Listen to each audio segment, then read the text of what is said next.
Youthful age is that age that will help you to invest on people and on yourself, so that you don't think that one mistake is the end of life. You keep rising. You keep. Kim Hubbard will say, there is no failure unless you're no longer trying. And Robert Schuller will tell you that tough time never lasts. Tough people last. Yes, tough people do last. And when the going gets tough, the tough gets going. Exactly. When you are heading towards something new and unfamiliar, you will find it easier to achieve success if you actively seek information and guidance from individuals who have made that journey and achieved the success. That's the secret.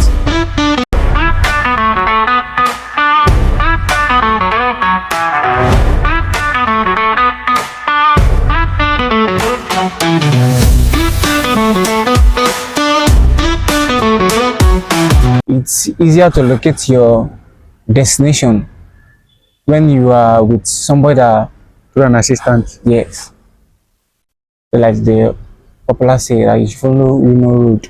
Yeah. So introduce yourself or say anything about yourself. I am Chimezie Odi. Yes, I'm providentially, I'm a broadcaster working with Anambra Broadcasting Service Radio and Television. I attended public primary school. Like I attended community primary school in my village. From primary 1 to 3, I came to the township. I started another primary school, and it's interesting to know that I did not even go to morning session. It was afternoon school. One of the first challenges I encountered is that of the command of English language. I told my friend Anthony, see, all these children from private schools, they carry big school bag. We don't carry bag, we carry stripe waterproof. We just put our books inside, the few books we carry. So at the end of the day, I passed through the school till primary 6. I wrote our common entrance. But while in SS1, I started being too serious with my studies. In junior classes, no, I wasn't that too serious. Nobody was pushing me anyway. Nobody was pushing me.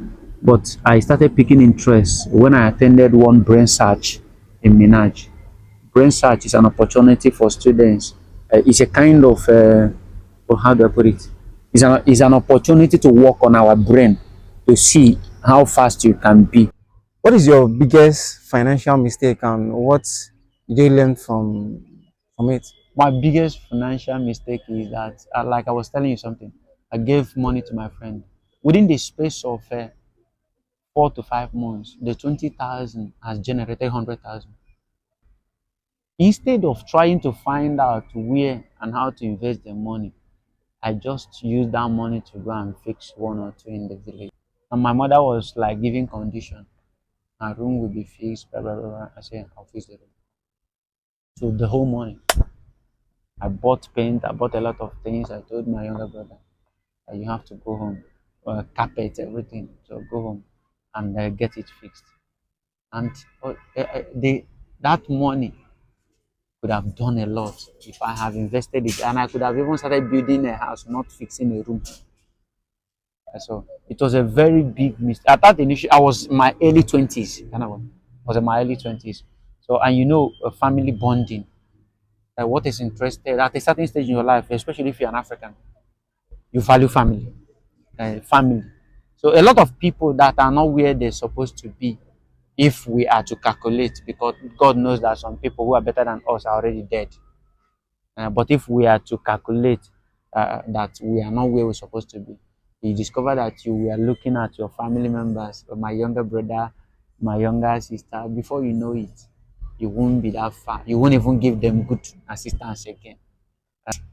So what was the lesson you learned from it, sir? The lesson I learned is that you have to look before you leap.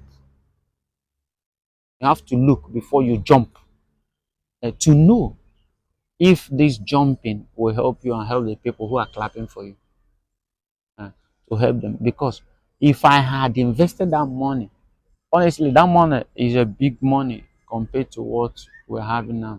And if I had invested that money in other areas, perhaps Other areas like where and what? already at that point in time, I don't have financial knowledge, but I know that saving money in the bank is not part of my options, because I've checked with my little experience. I've checked that if you put money in the bank, it will not give you anything, or very small, like savings will be dropping.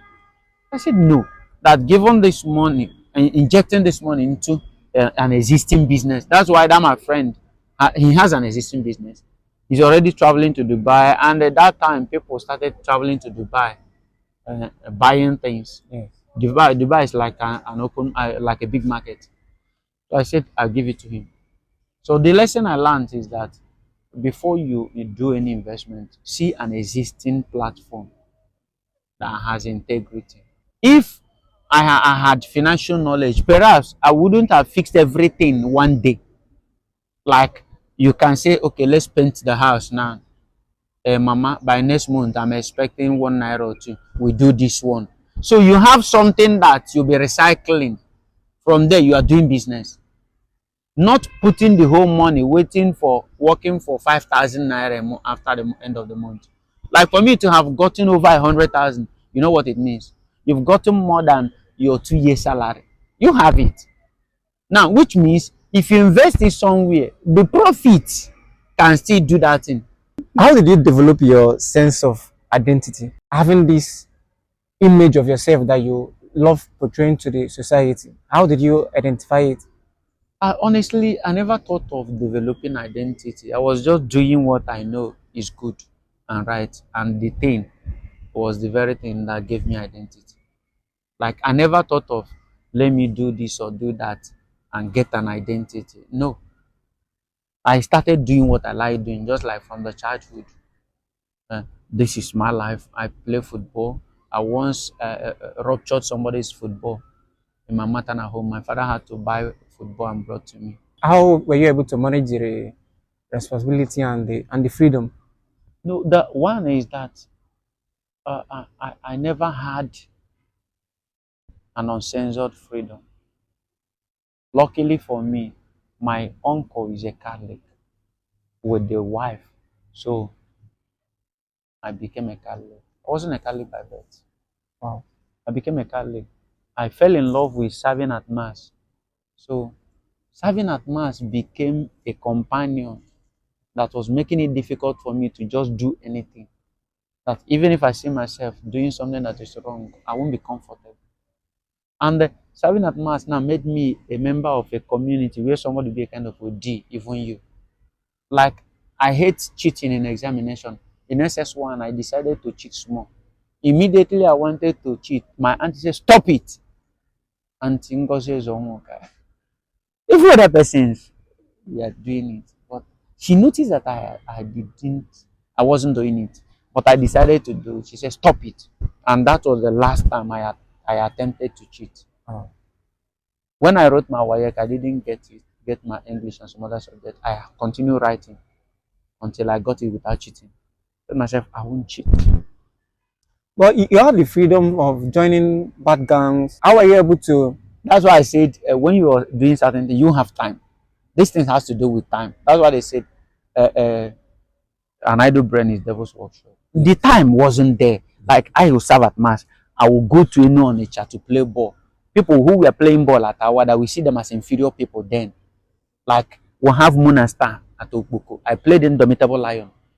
So I could remember the time we went to play against Junior Fegi. They told us if we score 1 goal that we've won. It was a tough match. Eventually, we scored 2 goals. Wow. They defeated us with 4-2, but we were happy to have even scored. So the time to commit the sin wasn't there. It doesn't mean that I'm a saint. There was no chance. Perhaps if the chance was there, perhaps I would have become a victim. So the easiest thing you would do for a young man is to keep him or her busy. Yes. That's why if you see people that got early independence or freedom, at times it will lead them to destruction. So keep them busy, check on them, Baba for touch.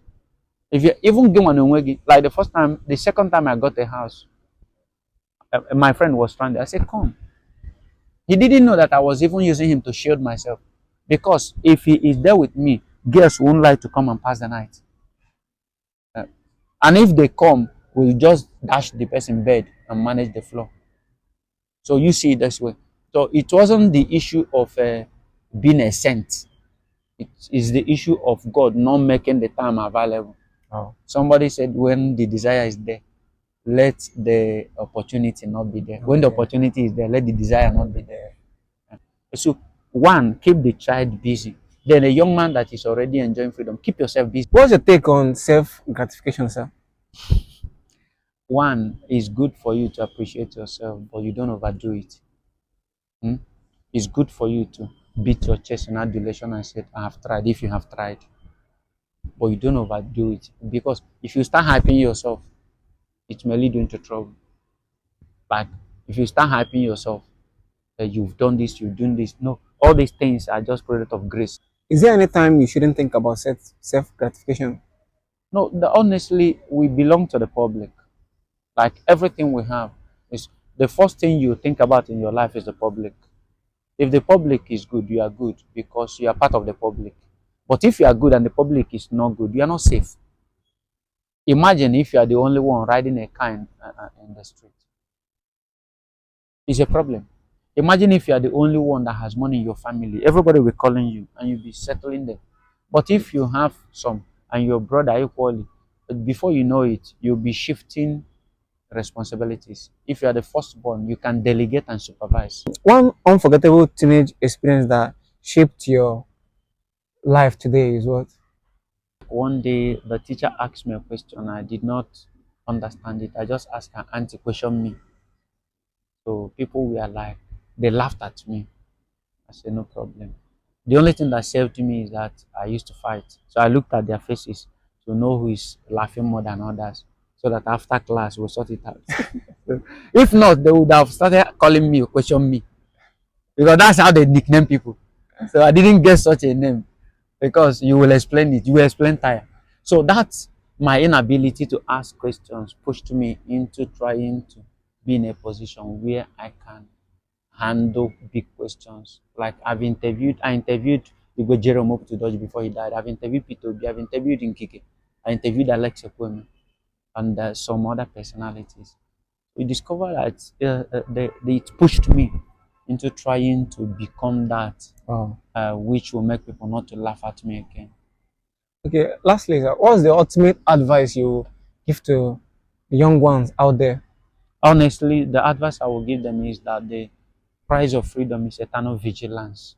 The price for freedom is eternal vigilance. Be vigilant. Don't abuse the opportunities you have now. They can't be there forever. They can't be there forever. Youthful age is the shortest age. Is the shortest youthful age. Yes, if you check adolescence, if you check the infancy, if you check the youthful age, adulthood will take over. You start paying bills, start doing a lot of things. So, and youthful age is that age that will help you to invest on people and on yourself so that tomorrow somebody is, I know him, live in place. I know him, sign for him. I know her. She's a good girl. Thanks for paying with your attention. Remember, be intentional.